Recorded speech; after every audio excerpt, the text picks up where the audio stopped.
Nestled deep within the pine-covered slopes of Pine Brush Valley sat my grandfather's old cabin, an unassuming wooden retreat perched along the bend of Timberlake. For generations it had stood the test of time, weathering snowstorms, summers, of tourists, and even a minor wildfire in the late '80s. What most people didn't know, and what my grandfather had cleverly set up decades ago, was that the only access road to this remote cabin passed over a single steel and wood bridge. And that bridge, as noted in a set of legal documents buried in county archives, was private property, fully deeded to our family. It wasn't just a bridge, it was a key. And until recently, no one else seemed to understand just how much power that little bridge carried, until the local HOA decided to wage war on me. It all began quietly. The Pine Brush Shores Homeowners Association, which I had never joined, had been growing more assertive. At first, their involvement was minor, trash pickups, newsletters, neighborhood potlucks, but as more vacationers bought second homes and short-term rentals became the norm, the HOA began to treat the entire valley like its kingdom. They paved roads, installed surveillance signs, and started handing out notices about community standards. Even though my cabin sat well beyond their development footprint, I began receiving letters. One Tuesday morning, a letter arrived, in a pristine white envelope embossed with gold foil. Pine Brush Shores HOA Notice of Non-Compliance. Inside, a tersely written notice accused me of violating community road use policy by allowing my pickup truck to cross shared association road infrastructure without authorization. I nearly laughed. The road in question? It was the one that crossed my bridge, land that had never in any capacity been under HOA jurisdiction. But to them, facts were fluid, and authority was theirs to assume. I ignored the first few letters, believing this would blow over. Then came the threats. Failure to comply, one notice warned, may result in restricted access. Another. Arrived certified mail, this time declaring that the HOA would temporarily restrict access pending an administrative review. Now I was no longer amused. I made the 2-hour drive from the city to the cabin that weekend, determined to see what they were really up to. What I saw stunned me. Yellow caution tape was wrapped around both ends of the bridge, flanked by metal signs that read, "Private access. HOA permit required." A makeshift wooden barricade had been erected, complete with padlocks. A smug-looking man in a branded Pine Brush Shores jacket stood nearby, clipboard in hand. I introduced myself and asked who authorized this. He said he was just enforcing board policy. I told him he was trespassing and needed to remove the barricade immediately. He smiled and said, "Take it up with the board." The bridge wasn't just blocked. It was symbolically seized. That moment lit a fuse in me. My grandfather had taught me to pick my battles carefully, but he also taught me to never let anyone steal what's yours.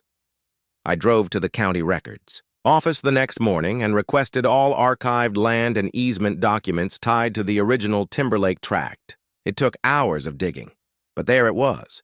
Clear documentation that my family owned the bridge, the easement leading up to it, and the 300-yard road stretching beyond.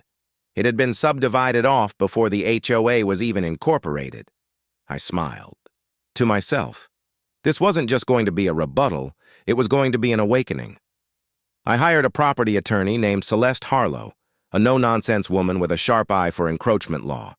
She drafted a cease and desist letter and personally delivered it to the HOA board. They ignored it. The next weekend, I arrived with a locksmith and cut the padlocks off the barricade. I tore down the signs, cleaned up the debris, and left my own notice. This bridge is privately owned. Tampering is a felony. I also installed cameras. That night, around 2 a.m., my motion sensor alert pinged. On the camera feed, 3 men wearing HOA jackets tried to replace the barricade. One of them used bolt cutters. I called the sheriff's department, and within the hour, they were detained.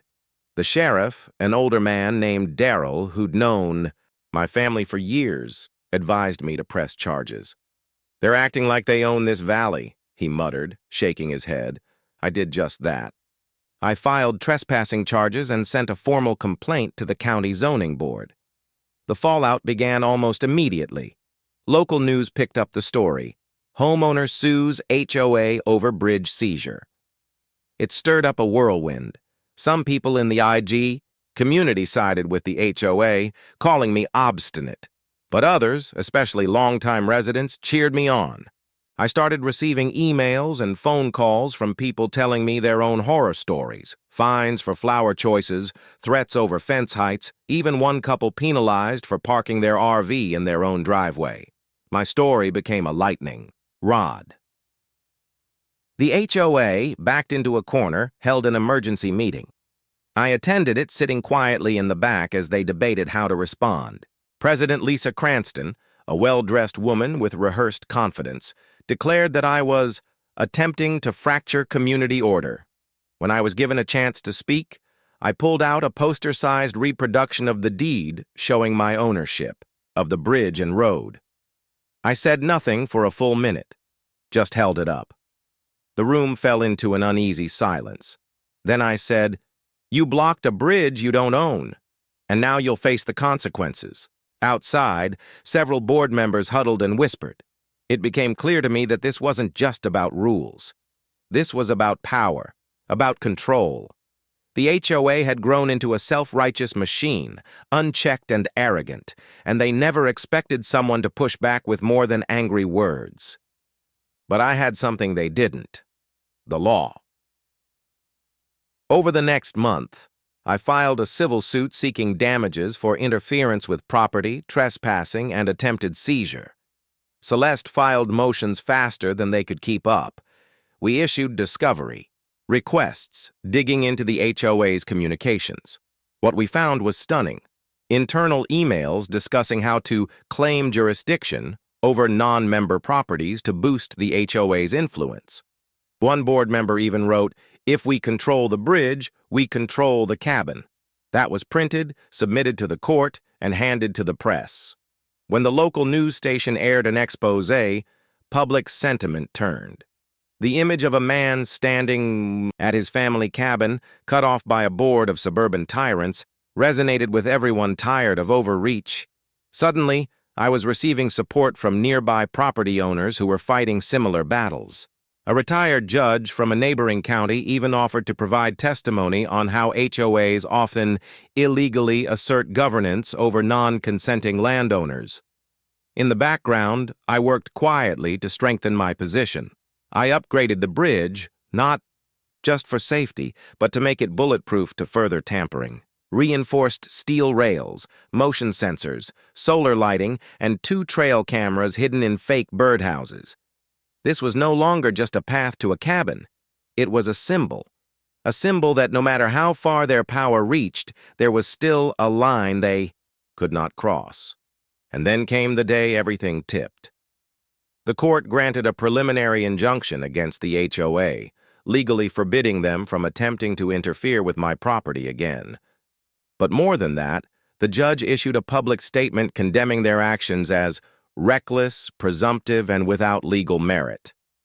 The HOA had not only lost their fake claim, they'd embarrassed themselves in front of the entire county.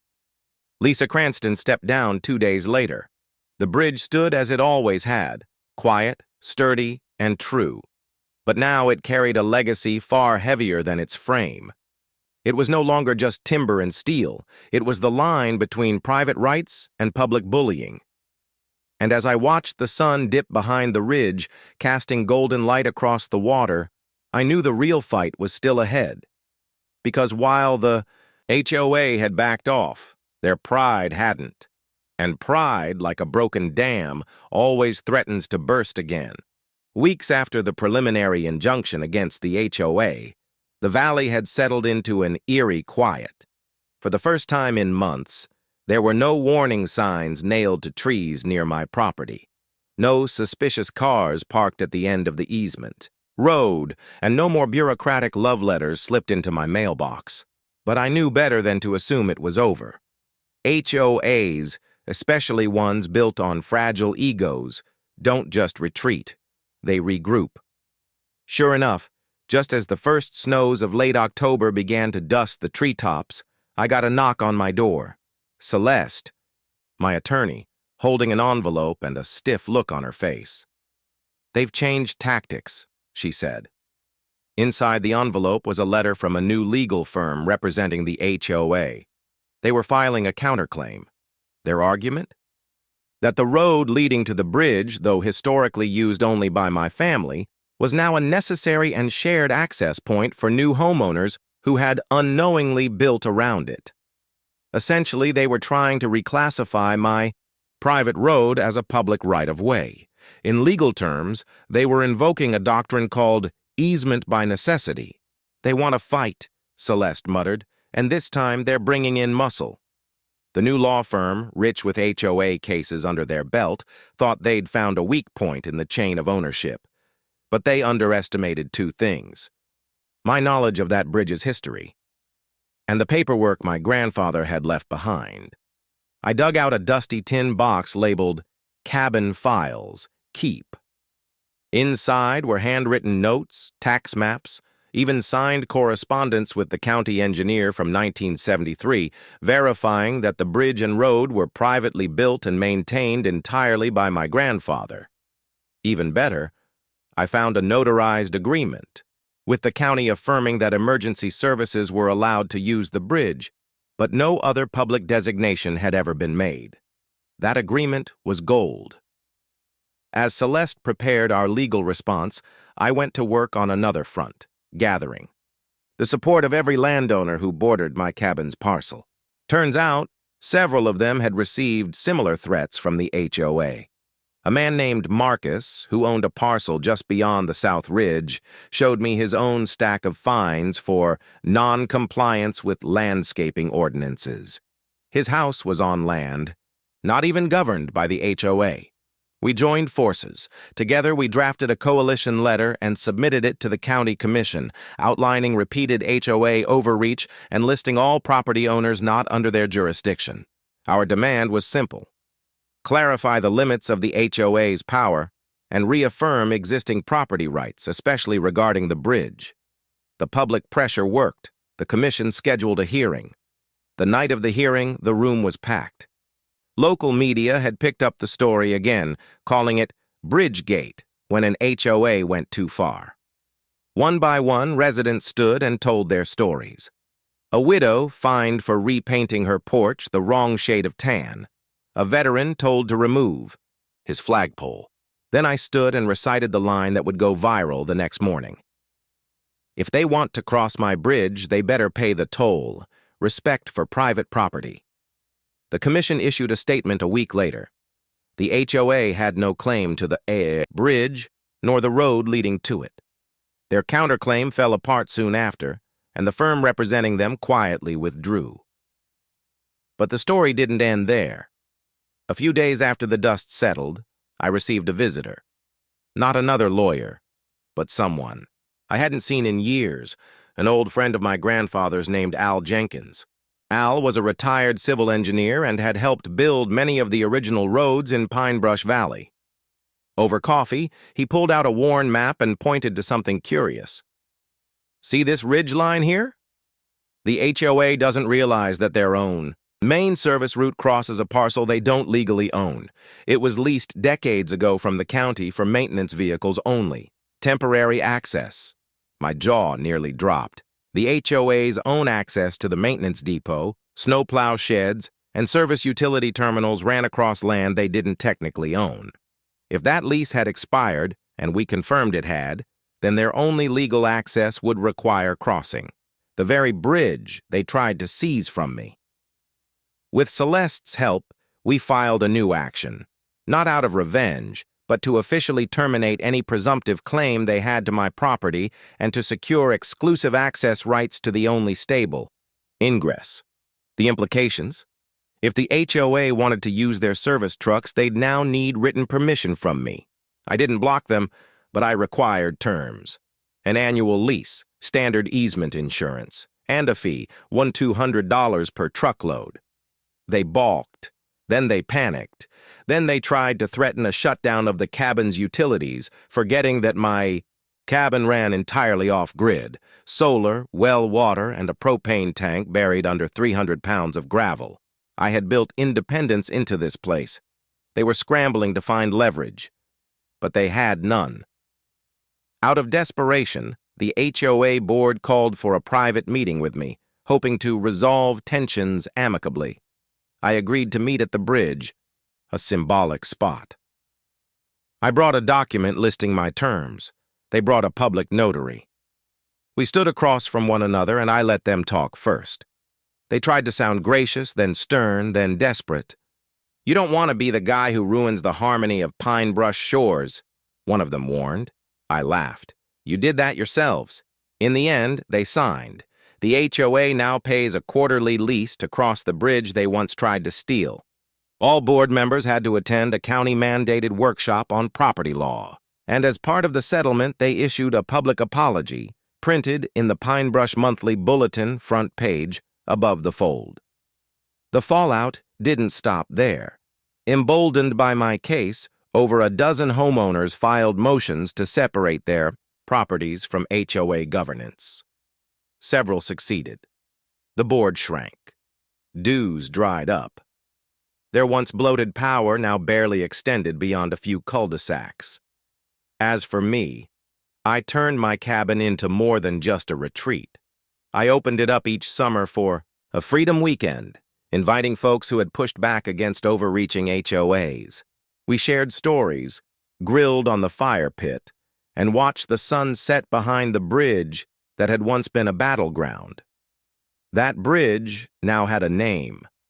Locals called it the Line, because that's what it became, a dividing line between arrogance and independence, between assumed power and earned respect. And no matter how high their HOA signs reached, they never crossed it again.